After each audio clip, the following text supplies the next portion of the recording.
Steph Curry did what most players only dream about. He didn't just win, he changed the game. He made shooting the new slam dunk. He turned spacing into a weapon. He warped defenses, reprogrammed coaches, and inspired an entire generation of players to treat half court like a layup line. But here's the strange part. For a guy who redefined greatness, he's barely included in the GOAT conversation. I'm wondering, is it time to start putting him as the best player of all time? Best player?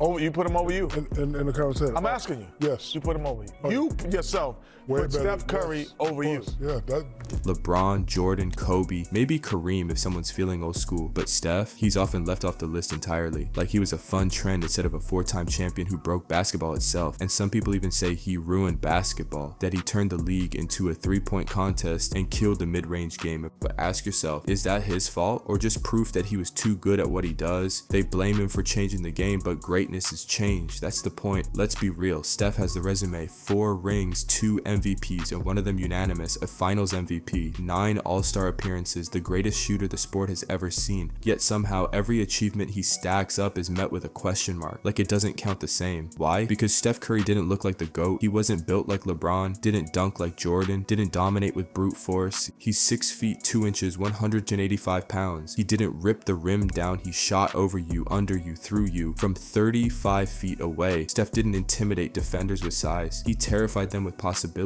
You can't prepare for someone whose range extends beyond your playbook. Every defensive scheme falls apart when the player you're guarding is a threat from anywhere on the court, and that's exactly what he did. Steph didn't just shoot threes, he forced front offices to change their rosters. He made coaches stretch their imaginations. He turned traditional centers into dinosaurs and made stretch fives a job requirement. And here's the part people miss. Steph Curry didn't just dominate this era, he would have broken the ones before it. The physicality of the 80s, he'd shoot over it. The ISO heavy 2000s, he'd outrun it. The hand checking, the bruising, the grinded out style, none of it works when the guy you're guarding is already 10 feet behind the arc, draining shots before your help defense even gets there. People say he wouldn't survive back then, they wouldn't survive him, and the truth is those eras weren't prepared for a player whose greatest weapon wasn't size or strength, it was spacing, speed, and sheer shooting terror. Steph doesn't play in eras, he bends them, but every time he proves something, the rules changed mid-game. Win 73 games, but he lost the finals, and win 2 MVP awards. But he had Clay and Draymond. Win without KD? Yeah, but it wasn't a real dynasty.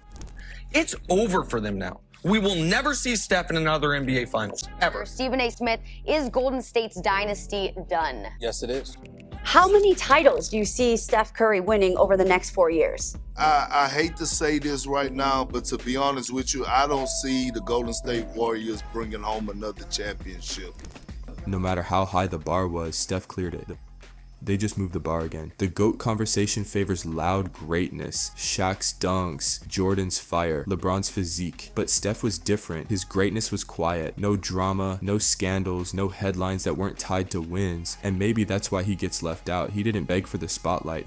He took it, then shared it. But in a media landscape addicted to sound bites and super teams, unselfish dominance doesn't go viral. Meanwhile, his impact is everywhere. There are kids who learn to dribble by watching YouTube clips of Curry. There are high schoolers pulling up from half court, not because of LeBron, not because of MJ, because of Steph Curry. He didn't just influence a generation, he built one. Enough respect to nod at him, not enough to invite him in. You can change the entire league and still be treated like a footnote. But maybe that's because Steph Curry challenges what we thought greatness had to be. Because if we admit Steph belongs in the GOAT debate, we have to admit we've been measuring greatness wrong this whole time. What about legacy? 4 championships, revolutionized the way basketball is played, made threes more valuable than dunks, created an era, led a dynasty, and humbled superstars with a smile. Let's also talk about rings, since that's always the default go metric. Magic 5, Kobe 5, LeBron 4, Steph also 4, and he didn't get them riding coattails. He was the engine, the motion offense, the gravity, the chemistry. It all revolved around Curry. Even when KD was there, defenders were glued to Steph. That's not a sidekick, that's a system shifter. And here's the wild part. Steph has more rings than Bird, more than Shaq, and the same number as LeBron, but still has to justify his legacy more than players with less. The GOAT debate loves counting rings. Steph has the rings and people just don't want to count them, and yet people still call him just a shooter. He's treated like a specialist. He's the one who specializes in breaking your system. It's not just fans who notice. Shaquille O'Neal said it himself, and it doesn't stop there. Steve Kerr, who played with Michael Jordan, coached against LeBron James, and won 4 titles with Steph, put it plain. To me, Steph is the best. He's the most impactful. I've seen it from every angle. He changed the entire game. Now sure, people might say, of course Kerr would say that. He coaches him, and maybe, but this is the same man who stood next to Michael Jordan, game planned for LeBron, and still put Steph above them both. That's not bias, that's perspective. Everyone thinks Steph's story is missing a chapter, they just didn't realize he already wrote it. So here's the real question. If Steph Curry is not in the GOAT conversation, then what more does a player have to do? Because if dominance, innovation, impact, winning, and revolutionizing an entire sport still doesn't get you in the room, then maybe the room isn't big enough. So tell me, where do you rank Steph? Top 10, top 5? Or is he the one we should have been talking about all along? Let me know in the comments. Peace.